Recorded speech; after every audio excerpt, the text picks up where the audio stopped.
Oh man, so we've been talking a lot about the idea of smartphones and specs and spec lists, and if that's the whole story around a particular smartphone or smartphone launch. And this particular device, well, this one takes a spec approach as far as just smashing everything onto the spec sheet. So much so that after taking a glance at it, I was thinking, man, that might be the fastest, that might be the most powerful smartphone in 2020. This is the ROG Phone 3, and I'm telling you right now, they put everything in it. What about a little Snapdragon 865 Plus, the first processor to clock over 3 gigahertz in a smartphone? 10% improvement, performance improvement over the regular Snapdragon 865, which is also already flagship level. What about a 144 hertz display? Yeah, we're gonna put that in there as well. Oh, how about 16 gigs of RAM in a phone? Oh, jeez. It's difficult. They put 16 gigs of RAM. I mean, you don't have to get it with 16 gigs, but they're selling a 16 gigabyte RAM version of this smartphone. Oh, and by the way, 512 gigs of storage. They packed it all into here. It's wild. You have a 6,000 milliamp hour battery. Look, we're gonna go over it. We're gonna find out. I have a few of the accessories over here, but it looks like it's the cases and the cooler, which if you guys watched my previous video on an ROG phone and certain other gaming phones, you know these things are not a gimmick. They actually do work. The controllers and other peripherals, the dock, I don't have those at the moment, but the box looks very fancy and special. ROG Phone 3. You have the cyborg futuristic look to it, as you can tell. It slides, of course it slides. Look at that. Ooh. Okay, so the phone is actually over there, and this is gonna be the extra things. We're gonna chill on that for a second. This one, that lifts there. It's very magical here. Lift the tab. Okay. For those who dare, there's a pre-included case over here. This is a kind of exoskeleton look, gamer aesthetic, as you're aware. It doesn't cover up the design or the LEDs that are on the device. You gotta have some RGB on there as well, so that'll get you started. You've also got your paperwork and a SIM tool, which is, even the SIM tool is aggressive. Imagine. Kirk, you never saw a SIM tool aggressive like that. That's aggressive. That's like Lambo style angles on that SIM tool. Some stickers. Join the Republic of Gamers. Increasingly, guys, it's all about the mobile gaming. People are expecting more out of their mobile devices when it comes to gaming, and that's really what's taxing these heavy spec sheets, particularly because cooling becomes an issue, and then long gaming sessions may result in a phone kind of downclocking itself in order to deal with increased heat, and then you're having worse performance. The idea here with a phone like this and the accessories they come out with is to encourage those extended gaming sessions, not having to worry about performance. So I read up a little bit on this power brick. This is a 30-watt fast charger for the 6,000 milliamp hour battery that's in here.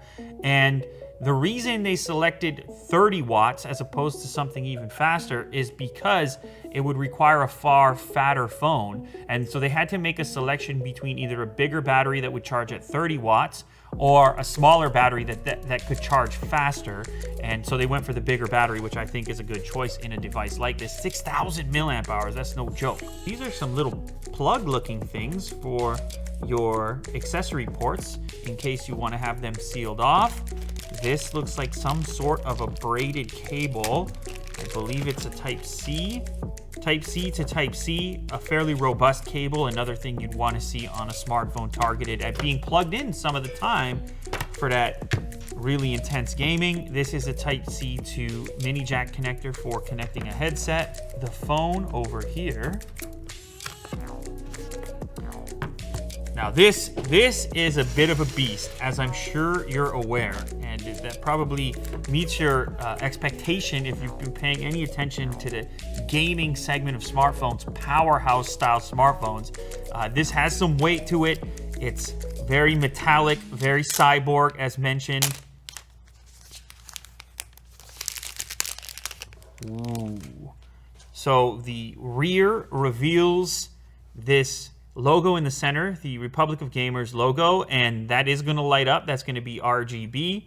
And we have some other distinctive characteristics. This section over here, depending on the way you bend it, you get some different colored reflections. It says aerodynamic system there, Republic of Gamers written below. Here's your camera module up top. It looks like you have a couple of cameras on there as well as a flash. All very angular in design. Over on the side here, we have ROG engraved into the device. Is that right? Did that say? It is ROG, and I think those are also your shoulder buttons. These are going to be capacitive shoulder buttons. Air triggers are what they call them.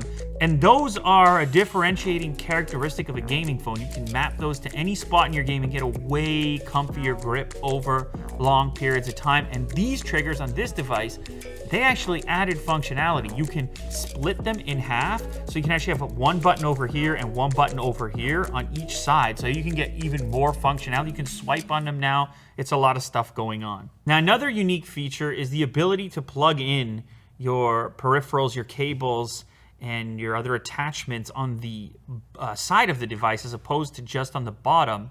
Now, that's a key because obviously, you know, when you're playing a game, you're in landscape mode for the most part, and you could have the cable interfering with your grip.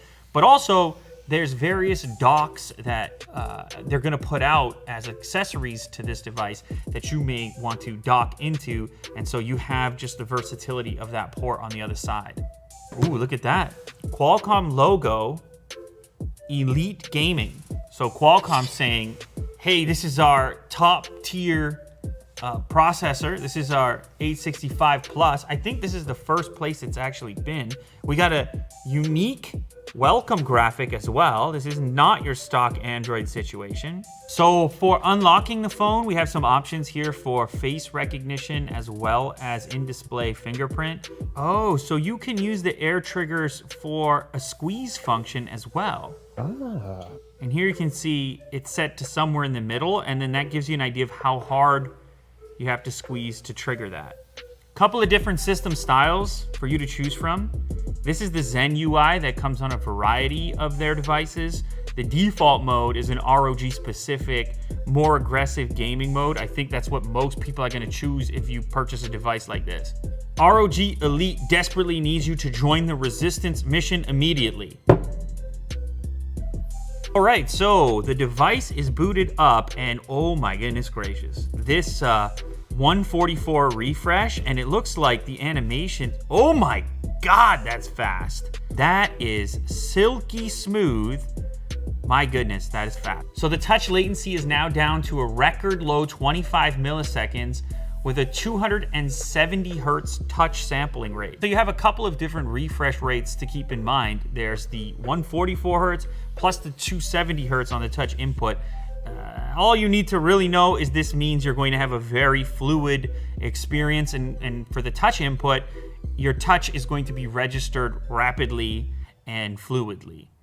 So you can see there's a bit of a skin on here. They've also got a dedicated gaming section called the Armory Crate. And this is where your games are gonna live. This is also where you're gonna be able to see the performance of your device, the temperature, the system frequency, the GPU, CPU, how much memory you're using. And this thing, obviously, as I mentioned, 16 gigs of RAM, so you can keep a lot of things loaded in the background. You just have a bigger RAM buffer there, obviously. Now, one thing you'll probably notice about the device immediately is the fact that it's not attempting to be one of these aggressive screen-to-body ratio phones. You'll notice it's just, I mean, you have a forehead and chin, and that may remind you of a smartphone, a kind of antiquated look to it. A smartphone with an antiquated look, but they went out of their way in a press document to suggest that this was thought through, and they decided instead that the front-facing speakers and the speaker performance and the overall scale of the battery was more important than stretching the display as far as possible to each edge. So you have two front-facing speakers, left and right, which are going to be difficult to block with your hands when you're in a gaming orientation, and you also have a front-facing camera, which the same thing, they put it up above where your thumb would rest. So again, we're having to rethink which designs make the most sense given the way that the phone is targeted and who it's targeted at. If it's for gaming, then yeah, these things make sense. You want good sound, and also you want a place to grip onto it so you can kind of understand it. Things that are happening in the world of technology. So I can't, you see my hands don't cover the audio, and that's loud. On video is actually a live stream with the new PlayStation 5 controller, courtesy of Jeff Keighley, and he was given the opportunity not only to have the new that is loud, and I believe there's actually even greater ability to control your audio performance within the settings, if I'm not mistaken. So there's this thing baked in called Audio Wizard, which will enhance the performance of audio depending on the circumstance and what you're doing on your device. So they're saying for gaming, for example, to boost the sound of footsteps, for music, for a more immersive experience, and then of course, just the ability to personalize and configure the sound. Not all manufacturers give you this ability or encourage you to do this, but they've baked it in here. You can see it's currently on the normal setting and it's in game mode. But if I wanted to go in here and tweak this and just, you know, boost up the treble or the bass to suit my criteria, I could do that. So I'm just downloading an update on this device. It's a good moment to look over at some of these accessories. So this is the lighting armor case. So I guess this one lights up a little bit. It also looks sort of like a shell style case, similar to the other one, but a little bit more robust. And this is one of those ones that pushes light through these little dots on the back. Of course, it leaves room for all of your various cutouts that are necessary. They detected the case, applying the theme. Woo! You pick it up, Kirk. Yeah. So you're getting your typical RGB cycle through there, but even without the case, you get that. Just it's going to be this kind of smaller logo that's built into the phone. This case just appears to synchronize what's happening there with the exterior. So that's kind of cool. Neon Aero case. That's this one here. This Chic case offers protection against bumps and shock damage. I think it's going to be a lot like the case that was included in the package, just in a neon color. And that is quite the look. Kirk, I feel like you could pull this look, you could pull that look off, right? I like it. It reminds me of Lego. You're at the family event and you pull this out. You're like, yep, that's Kirk right there. He's still doing it. I would. He's a guy that's still doing it. So that's the most, that is so neon looking. Holy pop. We don't see this type of transparent plastic as often anymore. But anyway, there's a couple of different options. Now they've also included an antibacterial glass screen protector. That's a big deal right now, so that's there as well. And then the most interesting of the accessories that I received is this one, which is the cooler. And like I mentioned previously, I've tested these things with an actual thermometer, and they do work. They effectively cool down your smartphone actively by pulling heat away from where the chip lives underneath the rear surface and then dissipating it. And this plugs into that bottom port that I mentioned previously. So this is going to attach into the port like that, and then down like this.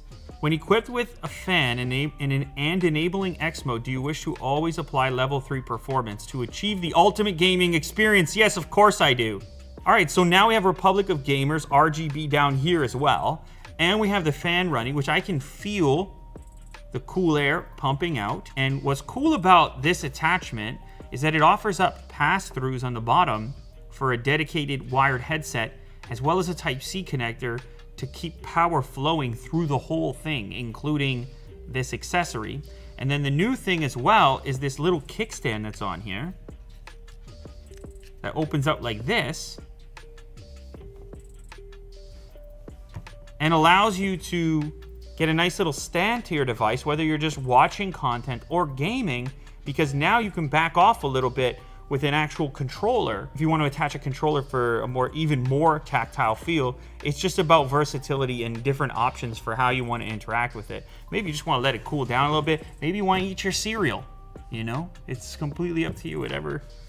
What kind of cereal are you eating? Oh man, you know, I jump around a lot. I recently got back into a classic, and believe it or not, just regular Cheerios. Honey? No, regular What? yellow box Cheerios. You're a psycho. Yeah, recently got back into it. It's not a ton of flavor, but it's a nostalgic thing to it, so. All right, so to showcase what this thing is capable of, I've loaded up a game called Bullet Force because that game is capable of 144 FPS to take advantage of the 144 hertz. You have to look for titles that support that.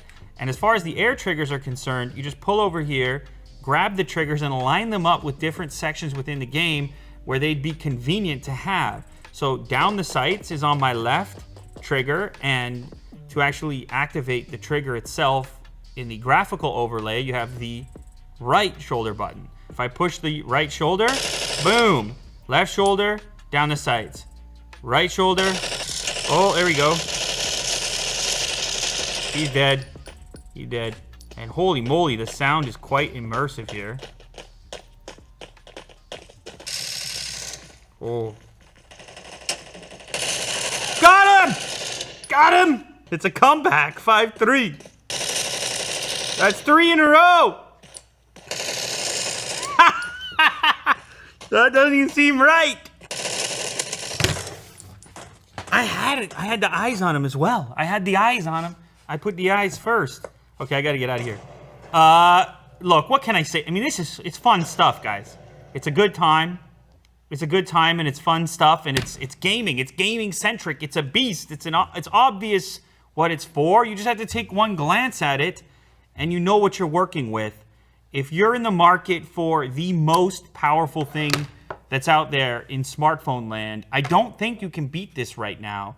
Quick recap here on specs. 16 gigs of RAM, a Snapdragon 865 Plus with a 10% performance improvement over the regular 865, including in the graphics department. A 6,000 milliamp hour battery, because that's what you would want on a high-powered gaming phone. A display that's capable of 144 hertz, making it one of 2 that I'm aware of that can come up to that speed. And then you pair that with the 270 hertz input, and it's like, well, it's obvious that you're dealing with, if not the most powerful, definitely one of the most powerful smartphones that you can buy in 2020. You know who it's for. It's got the gaming-centric design, the RGB stuff, and a wild variety of accessories that you can add to it to enhance the gaming experience even further. I think this is probably the most popular of the add-ons. It really does work, and it's quite portable, but they take it a step further with all the controllers and contraptions, so even guys like me can get those kills in the first-person shooter. Oh, he missed me too.